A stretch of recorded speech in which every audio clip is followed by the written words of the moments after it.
احنا رجع لنا الفنان القدير الاستاذ عزت العليلي. استاذ عزت اهلا وسهلا، حضرتك عايز تقول حاجه؟ عايز اقول الكلام اللي بيقوله الاخ رمضان ده، انا ما قلتش الكلام ده خالص، ولا ليا دعوه بيه، ولا بتعرض بيه، ولا يعني ما فيش اي علاقه بالكلام السخيف اللي اتقال ده. انا مين اللي قال الكلام ده؟ يعني هذا كلام وضع على لسانك على احد المواقع يا استاذ عزت؟ ده مين اللي قال يا فندم؟ ما حصلش يا فندم خالص، انا ما اقولش الكلام ده خالص، ده مش اسلوبي انا متاكد.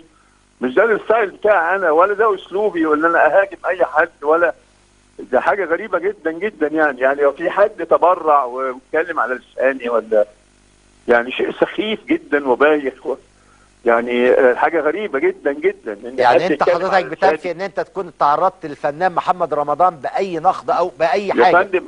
يا فندم انا لا اتعرض لاي انسان مهما كان. انا عارفك يا استاذ عزت، انا عشان كده استضفت حضرتك علشان تقول الكلمتين دول.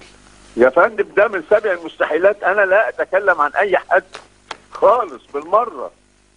انا ما اعرفش مين اللي ادعى هذا الادعاء السخيف، يعني واتكلم نيابه عني ان انا قلت عن الاخ رمضان كذا وكذا. انا ما اتكلمتش خالص عنه، ولا اعرف اي حاجه عن الموضوع ده في كل الاحوال بالمره.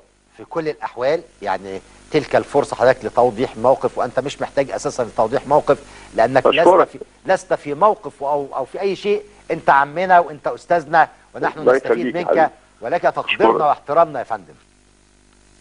اشكرك شكرا جزيلا استاذ عزت.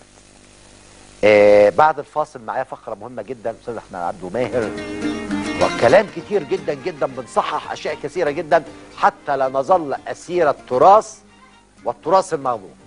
نتواصل بعد هذا الفاصل ارجوك.